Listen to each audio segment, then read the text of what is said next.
মৌসুমি আমার মনে আছে সেই সময়, তখন আজ থেকে 12 বছর আগে, তখন আমারও বয়সটা অনেক অল্প। যারা কামদুনির বোনটিকে ধর্ষণ করেছিল তারা কামদুনির ওই মেয়েটিকে জন্মাতে দেখেছিল পাড়ায়, তাদের ডাকতো কাকা চাচা বলে ডাকতো, তাদের কোলে করে বড় হয়েছে।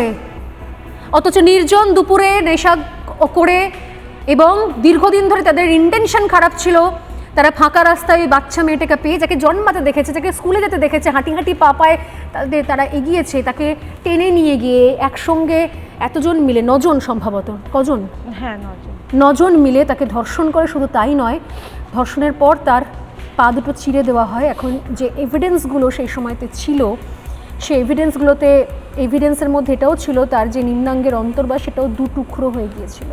আমি কেন বললাম আজকে 12 বছরের কবর খুঁড়ে কেন এই ঘটনাটা তুলে ধরলাম জানেন? কারণ তাদের ফাঁসির সাজাগুলো মুকুব হয়ে গেছে, তারা ঢাক ঢোল পিটিয়ে গলায় মালা নিয়ে গ্রামে ফিরে আসতে পেরেছে। আর এই যে আমার পাশে বসে আছে আরেকটি মেয়ে, যার সারা জীবন, অনেকে হয়তো বলেছেন মৌসুমি বারবার মিডিয়াতে আসছে, মৌসুমি তো ফেমাস হয়ে গেছে।